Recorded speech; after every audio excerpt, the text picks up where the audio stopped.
जय मां भारती। 9 अगस्त काकोरी कांड। ये वीडियो समर्पित है उन महान क्रांतिकारियों को जिन्होंने अपने प्राण की आहुति दी।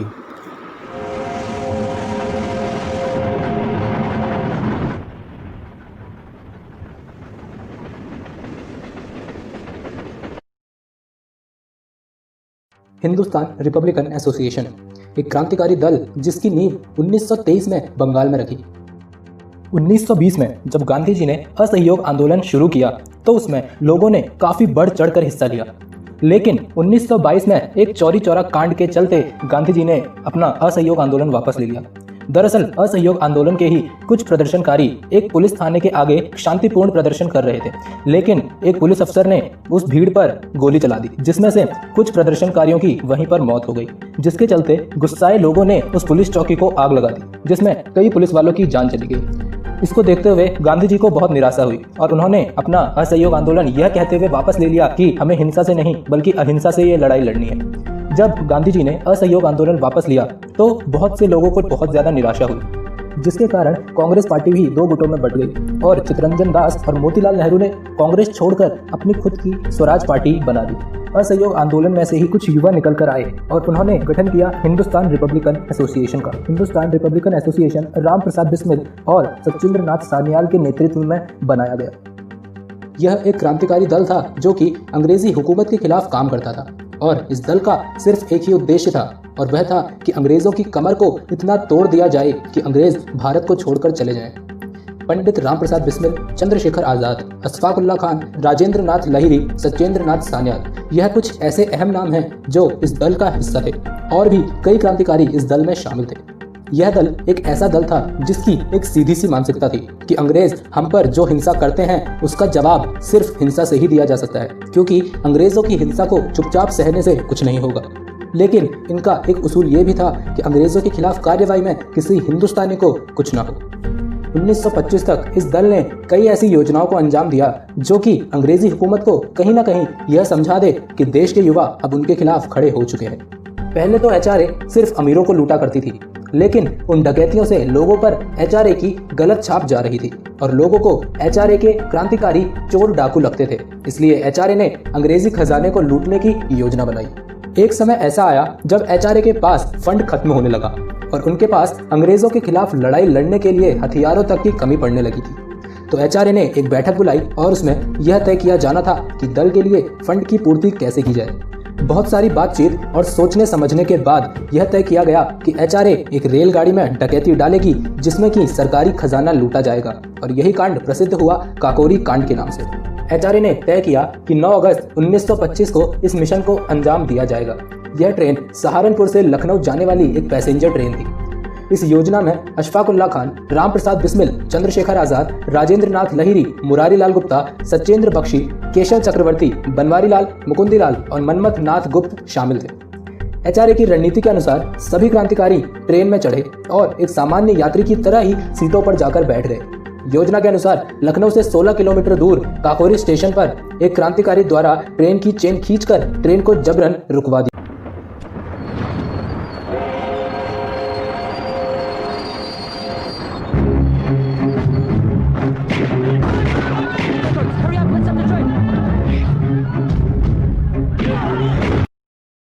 उन्होंने एक अंग्रेजी खजाने से भरी तिजोरी को खोलकर उसे लूट लिया और वहां से फरार हो गए। इस घटना को 4 माउजर पिस्तौल से अंजाम दिया गया। हड़बड़ाहट में एक क्रांतिकारी का शॉल वहां गिर गया और उस शॉल पर लगे धोबी के निशान से अंग्रेजी सरकार उस धोबी तक पहुंची और उस धोबी के जरिए अंग्रेज पूरे एचआरए के क्रांतिकारियों तक पहुंच गए। कुछ क्रांतिकारी अंग्रेजों के हाथ नहीं आए, जिसमें कि चंद्रशेखर आजाद भी शामिल थे। यह घटना अंग्रेजी हुकूमत को एक खुली चुनौती थी और अंग्रेजी सरकार के लिए एक शर्म की बात भी थी। यह जो सरकारी खजाना एचआरए ने लूटा था, यह वही खजाना था जो कि अंग्रेजों ने हिंदुस्तानियों से जबरन इकट्ठा किया था। इस घटना के बाद एचआरए के प्रति लोगों की मानसिकता बदलने लगी और लोगों के मन में एचआरए के क्रांतिकारियों के प्रति सद्भावना उत्पन्न होने लगी। 11 अगस्त 1925 को लखनऊ के एक पुलिस कप्तान ने काकोरी ट्रेन कांड की एक रिपोर्ट जारी की, जिसमें बताया गया कि कुल 4601 रुपये लूटे गए थे और उस समय इतने रुपयों की कीमत बहुत ज्यादा होती थी। कप्तान ने बताया कि काकोरी कांड में शामिल लोग खाकी पैंट और कमीज पहने हुए थे। अंग्रेजों के लिए एक शर्मनाक हार होने की वजह से उन पर क्रांतिकारियों को गिरफ्तार करने का दबाव बढ़ गया था। इस घटना के बाद अंग्रेज सरकार ने 40 से ज्यादा क्रांतिकारियों को गिरफ्तार कर लिया, जबकि काकोरी कांड में केवल 10 ही क्रांतिकारी शामिल थे। काकोरी कांड का मुकदमा तकरीबन 10 महीनों तक लखनऊ की अदालत में चला। इस मुकदमे में सरकार के 10 लाख रुपए खर्च हुए। 6 अप्रैल 1927 को इस मुकदमे का फैसला सुनाया गया, जिसमें पंडित राम प्रसाद बिस्मिल, अशफाक उल्लाह खान, राजेंद्र नाथ लहिरी और ठाकुर रोशन सिंह को फांसी की सजा सुनाई गई। सत्येंद्र नाथ सान्याल को काला पानी और मनमथ नाथ गुप्ता को 14 साल का कारावास हुआ। योगेश चंद्र चटर्जी, मुकुंदीलाल गुप्ता, गोविंद चरणकर, राजकुमार सिंह और रामकृष्ण खत्री को 10-10 साल कारावास की सजा सुनाई गई और कई क्रांतिकारियों को 7 से लेकर 5 साल तक की कारावास की सजा सुनाई गई। जिन क्रांतिकारियों को फांसी की सजा सुनाई गई थी, उनमें से एक थे ठाकुर रोशन सिंह, जिनका काकोरी कांड में कोई हाथ ही नहीं था, लेकिन फिर भी धूर्त अंग्रेजों ने उन्हें फांसी की सजा सुना दी। लेकिन यह सजा सुनने के बाद भी उनके चेहरों पर एक शिकन तक नहीं थी और वे हंसते हंसते फांसी पर चढ़ गए और शहीद हो गए। 17 दिसंबर 1927 को राजेंद्र नाथ लहिरी को, 19 दिसंबर को राम प्रसाद बिस्मिल को गोरखपुर जेल, ठाकुर रोशन सिंह को इलाहाबाद और अशफाक उल्लाह खान को फैजाबाद में फांसी दी गई। इसके बाद 1928 में चंद्रशेखर आजाद, भगत सिंह, सुखदेव आदि के नेतृत्व में फिरोज शाह कोटला में हिंदुस्तान सोशलिस्ट रिपब्लिकन एसोसिएशन का गठन हुआ। आजादी हमारा मकसद नहीं है। ये भूल चुकी क्या? ये क्यों बोली? ये क्या कह रहा भगत?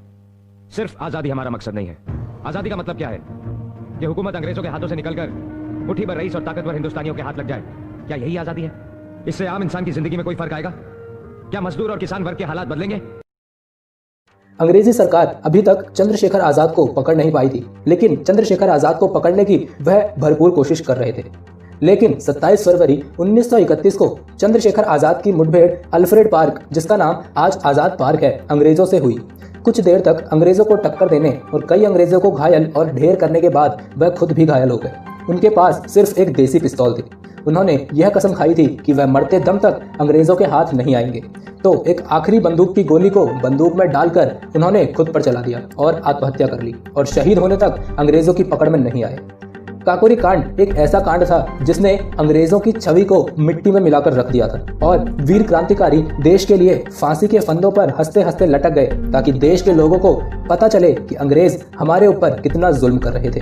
इन वीर भारत माता के सपूतों को मैं और देश नमन करता है। जय हिंद।